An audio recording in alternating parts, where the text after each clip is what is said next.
मैं वनीता आपके अपने परिवार स्टडी विद वनीता में आपका बहुत बहुत स्वागत करती हूँ।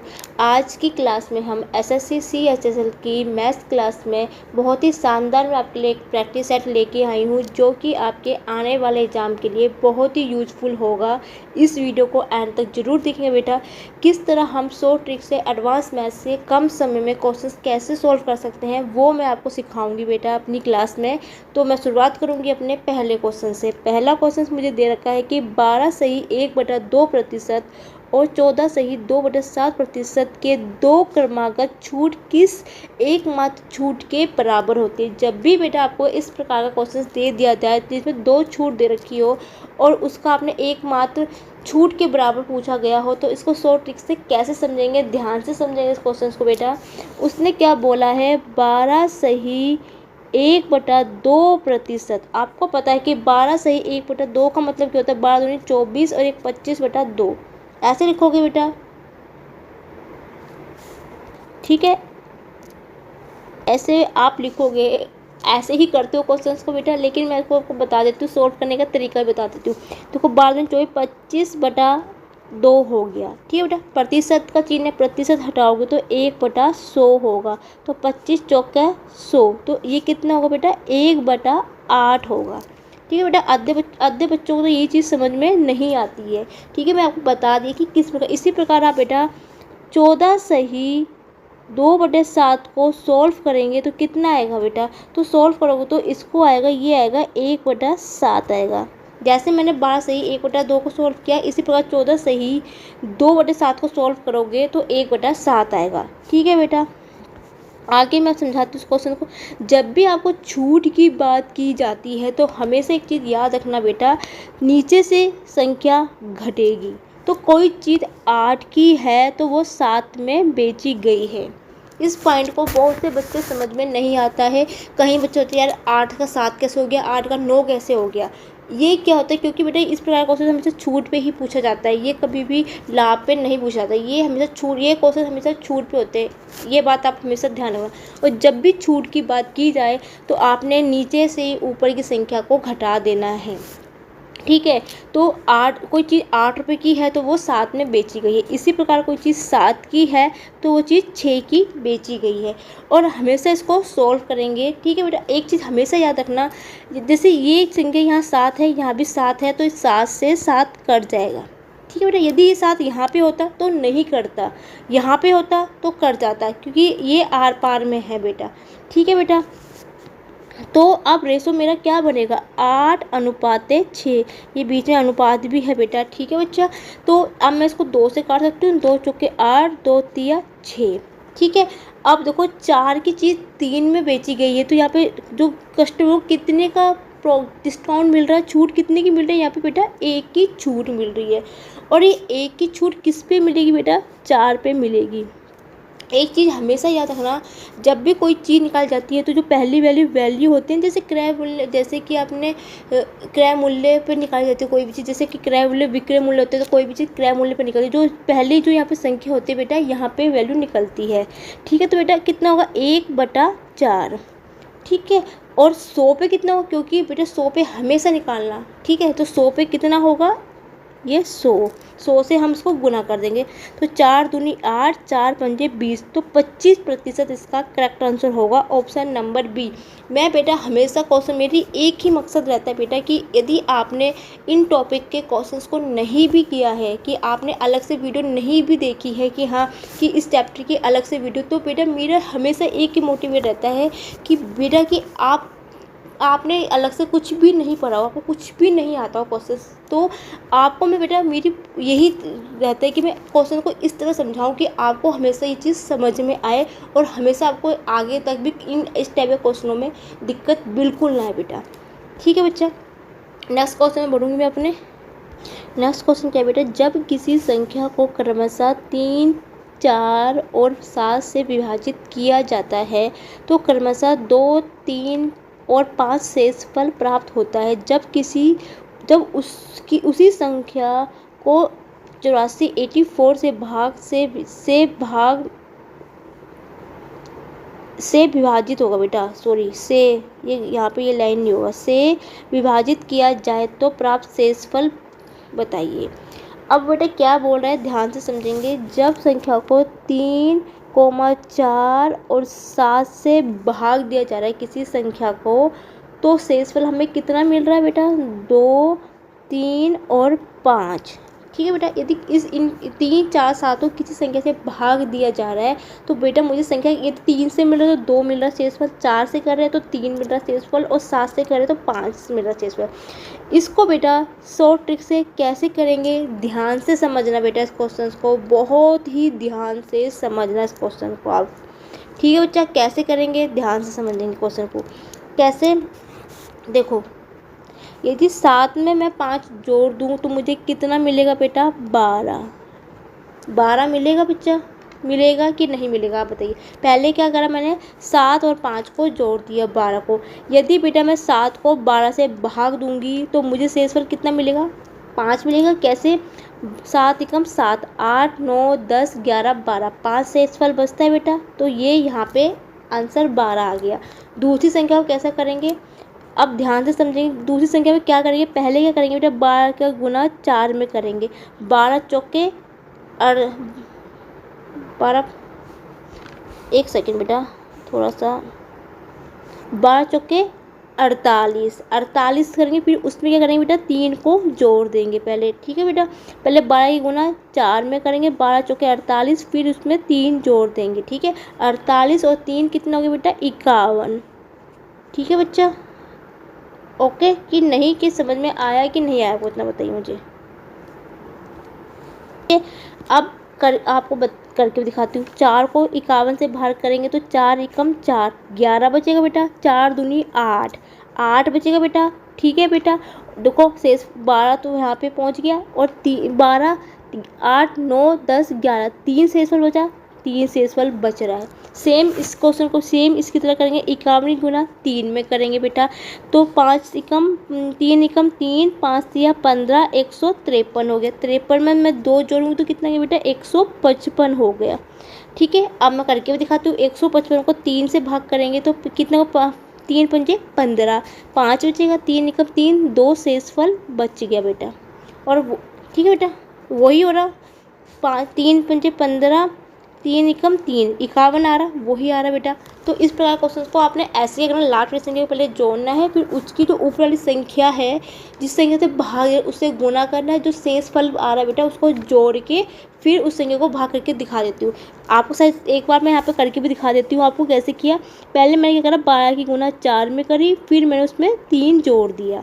ठीक है बेटा, 12 चौके 48 और 1 3 51। अब मैं 51 को बेटा भाग दूंगी 4 से, तो 4 एकम 4, 11 बच गया, 4 दूनी 8, शेषफल 3 बच गया।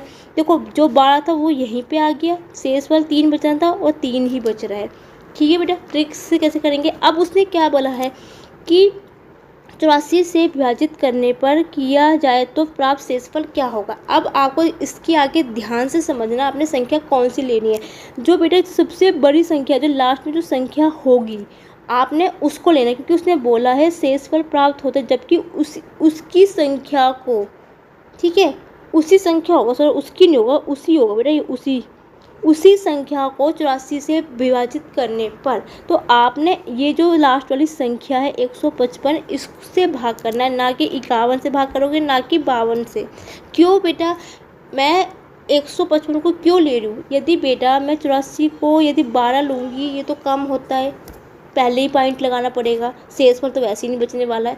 ठीक है बेटा, उसके बाद मैं 51 को लेती हूँ, पहले ही पॉइंट लगाना पड़ता है। तो बेटा इसलिए जो 155 है वो 84 से बड़ी है संख्या, तो इसलिए बेटा मैं जो संख्या लूँगी अपनी 155 लूँगी, बड़ी संख्या लूँगी उस संख्या से। तो 155 को मैं भाग दूँगी कितने से, 84 से। ये बेटा कितनी बार जाएगा देखते हैं। यदि मैं 2 बार करती हूँ, 4 दूनी 8, 12 ही ज़्यादा जाएगा, तो मैं एक बार जाऊँगी तो 84 हो गया बेटा। अब 155 से 84 गए तो कितना बचेगा बेटा। अब मैं करती हूँ क्वेश्चन को, देखो ये 5 में से 4 गया, 1 बचा, 15 में से 8 गए तो 7 बचेगा, तो 71 71 शेषफल आएगा। तो ऑप्शन नंबर ए इसका करेक्ट आंसर आएगा। जब भी आपको इस प्रकार का क्वेश्चन पूछ लिया जाए तो बेटा इसी ही ट्रिक से करके आना, ठीक है बेटा।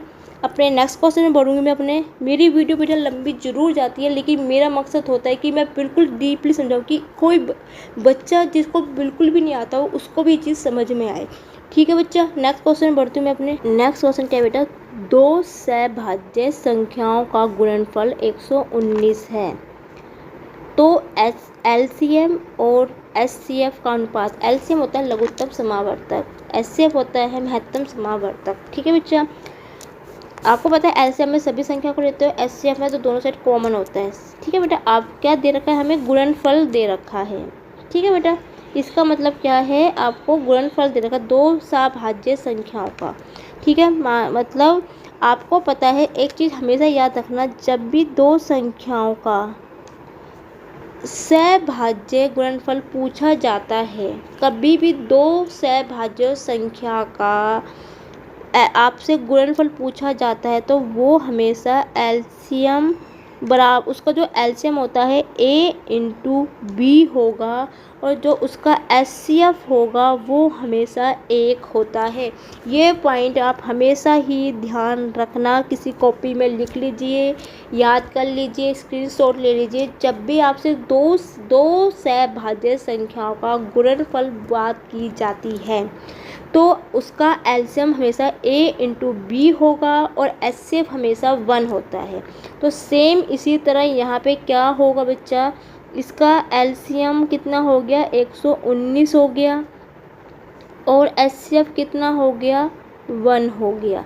अब आपसे सीधा पूछा गया है, इसका अनुपात पूछा है, तो सीधा सी बात है 119 अनुपात 1 एलसीएम बटा एचसीएफ पूछा गया है आपसे, सीधा ही यही पूछा गया है। लो आ गया आंसर। बस इस पॉइंट को आप हमेशा याद रखना, ठीक है। अपने नेक्स्ट क्वेश्चन बढ़ती हूँ मैं अपने। नेक्स्ट क्वेश्चन क्या है बेटा, भिन्न में बदलिए कन्वर्ट टू फ्रैक्शंस के रूप में 0.6777, ठीक है बेटा। इस प्रकार क्वेश्चन जब भी आपसे पूछे जाता है तो बेटा जब भी आप देखो कि यहाँ पे 7 के बाद संख्या रिपीट पे रिपीट हो रही, जब भी कोई ऐसा क्वेश्चन आए जो एक संख्या के बाद वही संख्या बार बार रिपीट होती है, तो वहाँ पे हमेशा बेटा उस संख्या के ऊपर बार लगाते।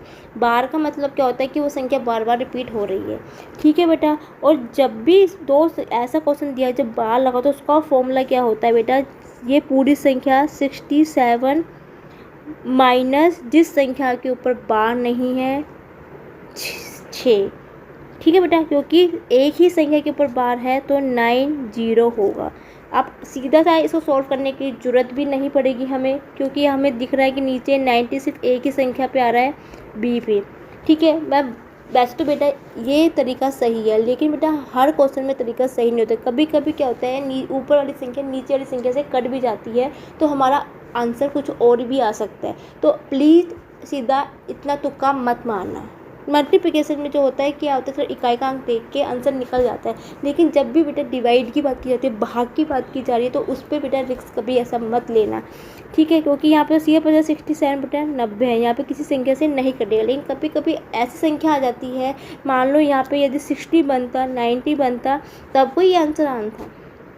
तो बेटा ये चीज़ थोड़ा ध्यान से करना। बहुत से बच्चे जल्दीबाजी में करके ये गलतियाँ भी करके आते, छोटी छोटी गलतियाँ होती है, मार्क्स कटेंगे, आंसर आपका गलत आएगा और आपके मार्क्स कटेंगे अच्छे खासे, ठीक है बेटा। अपने नेक्स्ट क्वेश्चन में बढ़ूँगी मैं। नेक्स्ट क्वेश्चन क्या है बेटा, बहुत अच्छा क्वेश्चन है, ध्यान से समझेंगे क्वेश्चन को। 2 साल के लिए 30,000 की राशि पर SI और CI, पहले बताते हैं SI क्या होता है, सिंपल इंटरेस्ट, जिसको हिंदी में बोलते हैं साधारण ब्याज, ठीक है।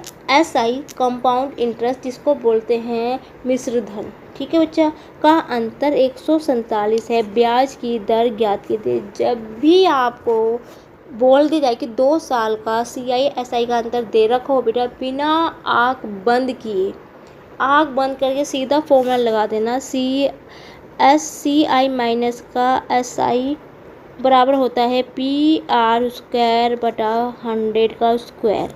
ये इसका फॉर्मूला होता है बेटा। बस कुछ नहीं करना है, फॉर्मूले में वैल्यू पुट करनी है, सीधा आंसर निकालना है। इसका कितना दे रखा है, 147 दे रखा। पी कितना है बेटा, 30,000 दे रखा है हमें, 1 2 3 4 जीरो हो गई, गुना आर, आर की वैल्यू मुझे निकालनी है, बटा 100, 100 गुना 100, 4 जीरो से ये 4 जीरो कट गई, 3 से यहाँ काटूंगी तो 3 चौके 12, ठीक है बेटा, 2 बजे 27, 3 निम 27, तो आर स्क्वायर बराबर हो जाएगा 49 के। 49 किसका स्क्वायर होता है, यहाँ से हटाऊंगी तो अंडर रूट होगा 49, 49 किसका होता है बेटा, 7 का, तो 7% इसका करेक्ट आंसर है ऑप्शन नंबर बी। ठीक है, उम्मीद है समझ में आपको आया होगा। यदि आपको किसी भी क्वेश्चंस में, किसी भी चैप्टर में आपको कोई दिक्कत है, या आपके पास कोई ऐसे क्वेश्चंस है जो आपसे सॉल्व नहीं हो पा रहे हैं, या आपको या कहीं पे दिक्कत आ रही किसी में, तो प्लीज़ मुझे कमेंट सेक्शन में लिख के आप बता सकते हैं। और यदि आपको चाहते हो तो आप मेरी ईमेल आईडी में PDF बना के भी भेज सकते हैं बेटा। तो मेरी पूरी कोशिश रहेगी कि आपको किसी भी प्रकार की कोई प्रॉब्लम ना आए, और मैं अपनी वीडियो पे आपकी प्रॉब्लम सबसे पहले ही सॉल्व करूँगी, आगे अपने क्वेश्चंस को मैं सॉल्व करूँगी। ठीक है बेटा, अपने नेक्स्ट क्वेश्चन में बढ़ूँगी मैं। अपने नेक्स्ट क्वेश्चन क्या है बेटा, 1 से 40 तक संख्याओं में इकाई के स्थान पर 1 या 9 अंक वाली संख्या का प्रतिशत कितना है। ठीक है, in the numbers from 1 to 40 what is the percentage of the number having 1 या 9 digit at the unit place. बड़े ही ध्यान से समझना क्वेश्चंस बेटा, बहुत ही बच्चे इस क्वेश्चंस को गलत करके आते हैं। बहुत ही अच्छा क्वेश्चन है बेटा ये। आपको सबसे पहले आपको पता होना चाहिए यूनिट डिजिट जो होती है, या इकाई का अंक क्या होता है। जो बेटा सबसे लास्ट वाली संख्या होती है, कि चाहे 4 संख्या हो, 5 संख्या हो, जो जिसका सबसे लास्ट वाली संख्या जो होगी वो इकाई का अंक होता है, यूनिट डिजिट होती है बेटा। ठीक है, उसने क्या बोला है, 1 से 40 के बीच में जिसमें 1 या 9 अंक वाली संख्या का प्रतिशत कितना होता है। सबसे पहले तो हम देख लेते हैं संख्याएं 1 से 40 तक। ठीक है बेटा, देखो एक तो होगी 0 1, इसमें 1 आ रहा है, देखो 2 में नहीं आता, 3 में नहीं आएगा, 4 में नहीं आएगा, 5 में, 6 में नहीं आएगा, अब जाके सीधा किस में आएगा, 0 9 में। ठीक है, 2 संख्या क्यों लिख रही हूँ, 0 क्यों लगा रही हूँ, क्योंकि इसमें 1 या 0 की बात कर रहे हैं। ठीक है, इससे आपको पता चलेगा इकाई का अंक क्या है, क्योंकि मैं सिंगल 1 लूँगी तो इकाई का अंक तो वैसे ही यही होगा। 2 नंबर से क्या होता है, थोड़ी कन्फ्यूजन थोड़ी बच्चों को हो जाती है, तो आप 1 भी लिख सकते हो, 9 भी ले सकते हो। ठीक है बेटा, और 11 में है, 11 की लास्ट इकाई का अंक क्या है, 1 है। इसी प्रकार 19 में होगी, इसी प्रकार 21 में होगी, 31 में होगी बेटा, और 29 भी होता है, 29 हो गया, और क्या हो गया, और 39 हो गया बेटा, 39 हो गया। इसमें 1 और 9 आ रहा है इकाई का अंक में। अब आप इसने क्या बोला है, ध्यान से समझेंगे इस क्वेश्चन को। ठीक है, अब देखो कितनी संख्याओं में आ रहा है, 1 2 3 4 5 6 7 8 संख्याओं में आ रहा है। ठीक है, तो आपने क्या करना है, वो 8 ऊपर लिख देना है। जितनी संख्या में जितनी बार वो संख्या आ रही है, 1 2 3 4 5 6 7 8 बटा क्या पूछा है, 40 अंक तक पूछा, 1 से 40 अंक तक जिस संख्या तक पूछा गया है, 40 गुना 100 कर देना है, क्योंकि ये प्रतिशत की बात कर रहा है। प्रतिशत कितना है, तो 100 से मैंने इसको गुना कर दिए। तो बेटा 0 से 0 कटेगी, 4 दूनी 8, 10 गुना 2 20 हो जाएगा इसका करेक्ट आंसर। बहुत ही शानदार अच्छा क्वेश्चन था, ध्यान से समझेंगे क्वेश्चन को, बहुत ही प्यारा क्वेश्चन था। बच्चे इस क्वेश्चन पे भी गलती करके आते हैं। ठीक है बच्चा, नेक्स्ट क्वेश्चन बढ़ूंगी अपने। नेक्स्ट क्वेश्चन क्या है, किसी बेलन का आयतन 120 घन सेंटीमीटर है, तो उसी आधार तथा उसी ऊंचाई शंकु का आयतन होगा। ठीक है बेटा, कैसे करेंगे ध्यान से समझेंगे। ये कह रहा है बेलन की बात की, ये बेलन हो गया। ठीक है बेटा, बेलन है ये। उसने क्या बोला है, घन सेंटीमीटर आयतन। आयतन क्या होता है, शंकु का होता है बेटा। बेलन का आयतन क्या होता है, पाई आर स्क्वायर। 3D के क्वेश्चन है। ठीक है बच्चा, ये हमेशा फॉर्मूले बेस पे ही होते हैं। क्षेत्रवृत्तीय क्वेश्चन है, मैथ्स का क्वेश्चन है, एक क्वेश्चन हमेशा पूछा जाता है इस पर। ठीक है बेटा, ये हमेशा फॉर्मूले बेस पे ही होते हैं, इनकी कोई ट्रिक्स नहीं होती। ये फॉर्मूले आपको याद है तो आप करोगे इस क्वेश्चन को, नहीं तो इसको नहीं करते। बहुत ही रियल ऐसा क्वेश्चन होता है जो कि देखते ही आंसर आता है। मैथ्स क्षेत्रवृत्तीय क्वेश्चन है, एक क्वेश्चन हमेशा पूछा जाता है पेपर में किसी भी कॉम्पिटेटिव एग्जाम पे, लेकिन बेटा ये हमेशा फॉर्मूले बेस पे ही होते हैं क्वेश्चंस। ठीक है, अब उसने बोला सेम ही आधार, उसी की आधार और उसी की ऊंचाई का एक शंकु है बेटा, ये है शंकु है। ठीक है बेटा, यही इसका शंकु है। ठीक है, आपको पता है शंकु का आयतन क्या होता है, 1/3 पाई r स्क्वायर h। अब इस क्वेश्चन को कैसे सॉल्व करोगे, ध्यान कि ना मेरे पास h है ना r है। देखो इतना तो दिमाग, सीधी सी बात है। उसने बोला कि आधार भी समान है, शंकु और ऊंचाई भी समान है, तो दोनों के आयतन को क्या कर देना है आपने, बराबर कर देना, मत करना, इतना दिमाग मत लगाना। ठीक है, सीधा है। इसकी वैल्यू यहाँ से पुट करके वैल्यू पुट कर दो, बस कुछ नहीं करना है इस क्वेश्चन में। बस 1/3 यहाँ पे पाई आर स्क्वायर की वैल्यू कितनी है, उसकी बेलन की वैल्यू यहाँ पे सीधा पुट कर देना। 3 चौके 12, 40 इसका आंसर, करेक्ट आंसर 40 घन सेंटीमीटर इसका करेक्ट आंसर है। ये सीधा देखते ही आंसर आना चाहिए था क्वेश्चन को, इतना ईजी क्वेश्चन था। बच्चे कन्फ्यूज जाते कि यार क्या करूँगी मैं आगे। ठीक है, कुछ तुक्के मार के आते हैं, कुछ को आएगा, किसी को तो समझ में नहीं आता कि यार क्वेश्चन क्या दे रखा है। सीधा कुछ नहीं करना है, इस टाइप क्वेश्चन में सीधा वैल्यू पुट कर देना और आंसर निकाल देना, देखते ही आंसर आ जाए इसका तो। ठीक है, ओके बेटा, नेक्स्ट क्वेश्चन पढ़ूंगी मैं अपने। नेक्स्ट क्वेश्चन क्या है, सेब को 25 रुपये के 10 की दर से खरीद कर रुपये 25 के 9 की दर से बेचा गया, प्रतिशत लाभ बताइए। ठीक है, बहुत ही शानदार क्वेश्चन है, बहुत ही अच्छा इंपॉर्टेंट क्वेश्चन है, वेरी वेरी इंपॉर्टेंट क्वेश्चन है। ध्यान से समझेंगे इस क्वेश्चन को। पहले इसको इंग्लिश में भी एक बार बोल देती हूँ। What is the percentage profit on apples brought at 10 for 25 rupees and sold at 9 for 25। तो इस टाइप के क्वेश्चंस को जब भी आपसे पूछ लिया जाए तो इसको कैसे हम ट्रिक से करेंगे, ध्यान से समझेंगे बेटा। उसने क्या बोला है बेटा, उसने बोला कि 25 की रुपये से खरीदे कि 10 की दर से, मतलब 10 की दर से खरीदे कितने, 25 रुपये में, यही चीज़ उसने बोली है। तो बेटा 10 से 25 रुपये में खरीदे मान लो, तो एक सेब कितने का लिया उसने, तो ये 25/10 का। इसका मतलब क्या हुआ, ये उसका क्या हुआ, क्रय मूल्य हुआ। क्रय मूल्य जिसको हम शॉर्ट फॉर्म में CP बोलते हैं, इंग्लिश में कॉस्ट प्राइस बोलते हैं। ठीक है, अब उसने क्या बोला है, खरीद कर, क्योंकि खरीदा है उसने, खरीदने की जब बात की जाती है तो हमेशा क्रय मूल्य होता है, और इतने की दर से उसने बेच दिया। बेचने की चीज़ को क्या कहते हैं बेटा, विक्रय मूल्य, सेलिंग प्राइस, SP। तो अब सीधी सी बात है, इसी प्रकार उसने 9 की दर से 25 सेब रुपये में खरीदे हैं, तो एक में कितने खरीद होंगे बेटा, 25/9, ये इसका क्या हो गया, विक्रय मूल्य। विक्रय मूल्य मतलब हो गया SP हो गया। अब जो हम करेंगे, ध्यान से समझेंगे इस क्वेश्चन को बेटा आगे। ठीक है बच्चा, उसने क्या पूछा है, लाभ पूछा है। सबसे पहले आपको लाभ निकालने का फॉर्मूला पता होना चाहिए। लाभ निकालने का फॉर्मूला होता है, प्रॉफिट निकालने का फॉर्मूला होता है, क्या होता है बेटा, विक्रय SP माइनस का CP, मतलब प्रॉफिट, लाभ निकालने का फॉर्मूला होता है विक्रय मूल्य माइनस का क्रय मूल्य। ठीक है, और एक चीज़ बता देती हूँ, प्रॉफिट कब होता है बेटा, जब क्रय मूल्य, आप इसको प्रैक्टिकल सोचो, आपने कोई जीन्स मानो 100 रुपये की, 500 रुपये की खरीदी, आपने उसको 600 रुपये में बेच दी, तो आपको यहाँ पे क्या हो गया, प्रॉफिट ये होता है। लॉस की बात की जाएगी तो पहली बात तो लाभ में हमेशा विक्रय मूल्य ज़्यादा होता है और क्रय मूल्य कम होता है, तो उससे घटेगा। और जो हानि की बात की जाती है तो विक्रय मूल्य ज़्यादा ज़्यादा होगा, और जो क्रय मूल्य नहीं, विक्रय मूल्य कम होगा, क्रय मूल्य ज़्यादा होगा, ये इसका उल्टा होगा। हानि में हमेशा क्रय मूल्य से विक्रय मूल्य घटेगा।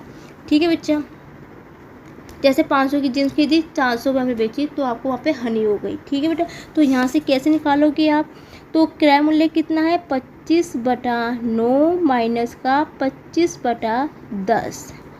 ठीक है बेटा, सीधी सी बात है। यदि मैं इसको सॉल्व करूँगी तो आपका एलसीएम कितना आएगा, 90 आएगा। ठीक है, 90 से 9 से 90 कितनी बार कटेगा बेटा, 10 बार कटेगा, तो ये हो जाएगा 250। ठीक है बेटा, अब यहाँ पे ये 90 से कितनी बार कटेगा, 9 बार कटेगा, तो 25 निम्न होता है 225। तो कितना आ गया, यहाँ पे आ गया 25/90 हो गया बेटा। 25/90 हो गया बेटा। इतना आपको समझ में आया कि नहीं आया? अब मुझे पता चल गया कि यहाँ पे मुझे लाभ कितना हुआ है। ठीक है, यहाँ पे स्पेस नहीं है तो मैं अपने नेक्स्ट पेज में इस क्वेश्चन को करूँगी सोल्व बेटा। क्या बेटा, अब मुझे पता चल गया कि मुझे लाभ कितना का हो रहा है। यहाँ पे मैं लिख देती हूँ फिर से एक बार, मुझे लाभ कितने का हुआ यहाँ पे बेटा 25/90 का हुआ। उसने क्या पूछा बेटा, लाभ प्रतिशत पूछा है। तो लाभ प्रतिशत का फॉर्मूला होता है बेटा, प्रॉफिट परसेंट का फॉर्मूला होता है लाभ। लाभ कितना हुआ बेटा 25/90 बटा क्रय मूल्य। क्रय मूल्य मेरे पास कितना था बेटा 25/10 गुना 100। अब क्या होगा बेटा, ये संख्या ऊपर चल जाएगी और ये वाली संख्या इसके ऊपर चल जाएगी। तो 25 गुना 10/90 गुना 25/100 गुना 100। 25 से 25 कर दिया, ये 9 बार कटेगा। तो 100/9 का मतलब होता है बेटा 11 सही 1/9%। देखो आपको भिन्न की वैल्यू याद है तो आप एकदम कर लोगे, नहीं याद है तो सीधा सा भाग देना सीख जाओ। जैसे आपने छोटी क्लास में सीखा होगा, 100 को भाग देंगे 9 को भाग देंगे 100 से, 9 एकम 9, 10 आएगा, 9 एकम 9, तो 1 बचा। जो बेटा जितनी बार संख्या से भाग जाता है वो सही में होता है, जितना शेषफल बचता है वो ऊपर आता है, जिस संख्या से भाग दिया जाता है वो नीचे आता है। तो इसका करेक्ट आंसर कितना होगा बेटा, ये है इसका आंसर होगा बेटा 11 सही 1/9। ऑप्शन नंबर सी इसका बिल्कुल ही करेक्ट आंसर होगा। उम्मीद है समझ में आया होगा आपको। अपने नेक्स्ट क्वेश्चन बढ़ती हूँ, बहुत ही शानदार क्वेश्चन था ये क्वेश्चन। ठीक है बेटा, नेक्स्ट क्वेश्चन बढ़ती हूँ। नेक्स्ट क्वेश्चन क्या है बेटा, एक आदमी और एक लड़के की मजदूरी के रूप में 800 रुपये 5 दिनों के लिए मिले थे। काम में आदमी की दक्षता लड़के की तुलना में 3 गुना थी। लड़के की दैनिक मजदूरी बताइए। टाइम एंड वर्क का है, कार्य और समय का एक क्वेश्चन हमेशा हर एक पेपर में एक या दो क्वेश्चन, वैसे तो एक आता है, कभी दो भी पूछा जा सकता है। बहुत ही शानदार अच्छा क्वेश्चन है, ध्यान से समझेंगे। एक बार चलो इंग्लिश में भी बोल देती हूँ उस क्वेश्चन को। A man and a boy were found to have 800 rupees as wages for 5 days. The efficiency of the man in the work was 3 times that of the boy. What is the daily wage of the boy? ठीक है बेटा, तो इस type के question को short trick से कैसे समझेंगे अब देखेंगे। उसने क्या बोला है 5 दिनों के लिए, आपको क्या बोला है बेटा, उसने 5 दिनों के लिए आदमी और बॉय की कितने रुपए मिल रहे हैं उसको बेटा 800 रुपये मिल रहे हैं। अब आप देखो यदि 5 दिनों के लिए आदमी और लड़के को 800 रुपये मिल रहे हैं तो आप मुझे बताइए तो एक दिन के लिए कितने मिलेंगे दोनों को। तो एक दिन का 800/5 से भाग कर दूंगी तो 5 एकम 5, 5 3 5 छक्के 30, 160 रुपये हो गया। मतलब एक दिन का उनको कितनी सैलरी मिलेगी, मतलब एक दिन का उन्हें कितने रुपए मिल रहे हैं दोनों को 160 रुपये मिल रहे हैं। ठीक है बेटा, अब उसने बोला है कि काम में आदमी की दक्षता लड़के की तुलना में 3 गुना है। ठीक है बेटा, अब ध्यान से समझेंगे क्वेश्चन को।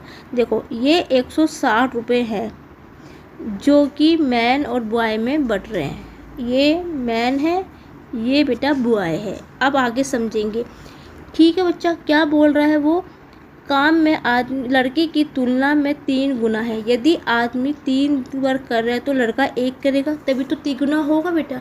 अब इनकी टोटल वर्क कितना हो जाएगा, आदमी की 3 का कार्य है और लड़के का 1 का है, तो टोटल कितने का हो गया 4 का हो गया। ये 4 किसके बराबर होगा बेटा 160 के बराबर होगा। तो ये 4 किसके बराबर होगा 160 के। तो 1 कितने के बराबर होगा बेटा 160/4। और 100 किसके बराबर होगा, यहाँ पे मैं उसका कर दूंगी 100 मत करके आना बेटा। यहाँ पे बहुत से बच्चे इस क्वेश्चन को यहाँ पे भी गलत करके आते हैं, तो यहाँ पे 100 मत करना बेटा। ठीक है बेटा, बहुत से बच्चे इस क्वेश्चन को गलत करके आते हैं। तभी बोल रही हूँ इस क्वेश्चन को ध्यान से समझना बेटा। कहाँ कहाँ बच्चे गलती करके आएंगे वो भी मैं आपको समझाती हूँ कि बच्चे भी कहाँ पे गलती आते हैं। एक की दक्षता कितनी हो जाएगी, 4 चौके 16, 40। मतलब लड़के की दक्षता कितनी है, 40 है। लेकिन उसने क्या पूछा है बेटा, लड़के की दैनिक मजदूरी पूछी है उसने। ठीक है, लड़के की दैनिक मजदूरी पूछी है। ठीक है, क्योंकि बेटा मेरे को तो ये सिर्फ 40 एक लड़के की क्या निकली है, ये एक दिन की निकली है। और मैन की कितनी है, 3 है।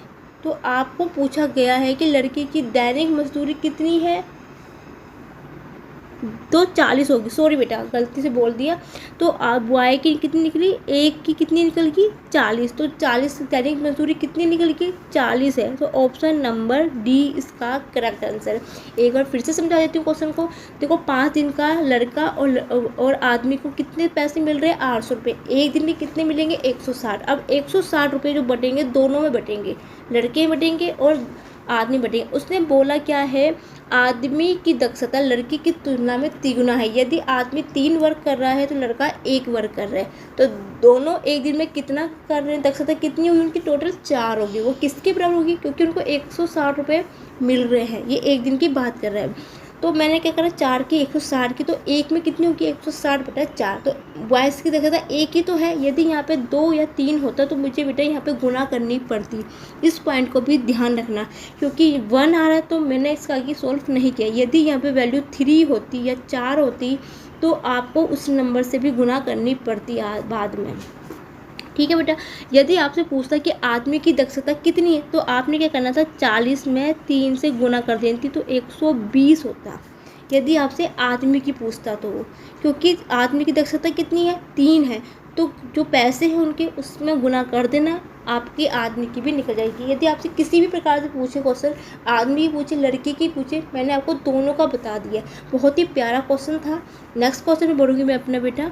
कोई भी दिक्कत होगी तो मुझे कमेंट सेक्शन में लिख के भी बता देना। वीडियो अच्छी लगे, सेक्शन अच्छा लगे तो प्लीज़ लाइक ज़रूर करना, शेयर ज़रूर करने की, और बच्चों तक ये वीडियो पहुंच सके बेटा। ठीक है बच्चा, नेक्स्ट क्वेश्चन बढ़ती हूँ अपने। नेक्स्ट क्वेश्चन क्या है, 6 संख्याओं में से पहली 5 संख्याओं का योग 6वीं संख्या का 7 गुना है। ठीक है बेटा, यदि उनका औसत 136 है तो 6वीं संख्या क्या होगी। Out of 6 numbers the sum of the first 5 numbers in 7 times the 6 number if their average is 136 then what is the 6 numbers. जब भी इस प्रकार से क्वेश्चन आपसे पूछ लिया जाए तो आप इस क्वेश्चन को कैसे सॉल्व करेंगे। आपसे पूछा कि 6वीं संख्या क्या होगी, तो बेटा मैं क्या करती हूँ, 6वीं संख्या मैं x मान लेती क्योंकि मुझे नहीं पता है। अब उसने क्या बोला है, 6 संख्याओं की पहली 5 संख्याओं का योग 6वीं संख्या का 7 गुना है। मतलब 5 संख्याओं को जो स्टार्टिंग की 5 संख्या है उसका योग कितना है। मान लिया कि जो 5वीं संख्या होगी तो बेटा वो क्या होगी, 7x ही तो होगी। क्यों, क्योंकि उसने बोला 6वीं संख्या का 7 गुना है, तो 5वीं संख्या का योग जो है 7 है। इसका मतलब क्या हुआ बेटा, अब ध्यान से समझना, पहली 5 संख्याओं का योग 6वीं संख्या का 7 गुना है। तो ये 7 गुना क्या हो गया, 7x प्लस x, क्योंकि छठी संख्या भी तो होगी, बराबर किसके हो गया ये बेटा, ये हो गया 8x हो गया कि नहीं हो गया। आपको ये चीज़ समझ में इतनी आई कि नहीं है। 6वीं संख्या मैंने x मान ली बेटा। उसने बोला कि 6 संख्याओं में से पहली 5 संख्याओं का योग 6वीं संख्या के 7 गुने हैं। तो 7 गुना क्या है, 7 गुना, तो 7x प्लस x हो गया तो कितनी होगी, 8x होगी। इस पॉइंट को यहाँ पे समझना बहुत ज़रूरी है। 7x मत करके आना यहाँ पे, ओके। अब उसने क्या बोला है, उनका औसत 136 है बेटा। औसत कैसे निकालते हैं, औसत क्या होता है, टोटल संख्या कितनी है, 8x है। कितनी संख्याओं की वो बात कर रहा है, 6 संख्याओं की वो बात कर रहा है, बटा 6 हो गया, बराबर 136 हो गया। एवरेज जब भी निकाला जाता है, टोटल जितनी संख्या होता है उनका योग होता है बेटा, बटे जितनी संख्या है उन बटा वो होता है। ओके बच्चा, अब x की वैल्यू मुझे निकालनी है। सीधा क्या करती हूँ, आर पार गुना कर देती हूँ, तो x की वैल्यू कितनी होगी, 136 गुना 6। ठीक है बेटा, 8x था ना, तो ये 8 यहाँ पे नीचे चला जाएगा।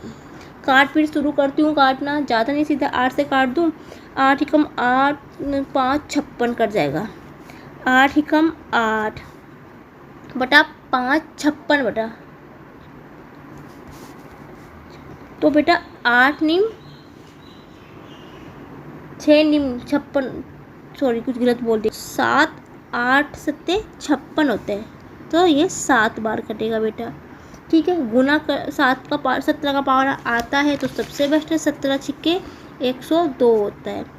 पहाड़ा आता है तो सबसे अच्छी बात, टेबल आता है तो सबसे अच्छी बात है, नहीं तो एक सबसे बेस्ट तरीका तीनों के चारों के इकाई का अंक अलग अलग नहीं, ऑप्शन ए और बी के इकाई का अंक सेम है। तो सीधा क्या करना है, इकाई के अंक की गुना इकाई से करनी है। 6 छिक्के 6 सत्ते 42 का 2 आ गया, इकाई का अंक 2 किस में है, ऑप्शन नंबर बी में है। या आप इसको इस तरीके से भी कर सकते हैं, इकाई के अंक से। टेबल आता है तो बहुत ही अच्छी बात है, नहीं तो इकाई के नंबर से गुना करके देख लीजिए, चेक कर लीजिए। ठीक है बेटा, आज की क्लास में यही ख़त्म करती हूँ। उम्मीद है आपको आज का सेक्शन पसंद आया होगा। वीडियो अच्छी लगे तो लाइक ज़रूर करना, शेयर करना ना भूलें। वीडियो आपको पता है मैं हर वीडियो में एक चीज़ हमेशा बोलती हूँ, वीडियो अच्छी ना लगे तो प्लीज़ आप डिसलाइक का बटन दबा के कॉमेंट सेक्शन में अपने सुझाव भी दे सकते हैं कि आपको वीडियो पसंद क्यों नहीं आ रही बेटा। ठीक है, और आज का सेक्शन यहीं ख़त्म होता है। कल फिर मिलूँगी नई क्लास में नए क्वेश्चनों के साथ, तब के लिए गुड नाइट, स्वीट ड्रीम। कल फिर मिलते हैं।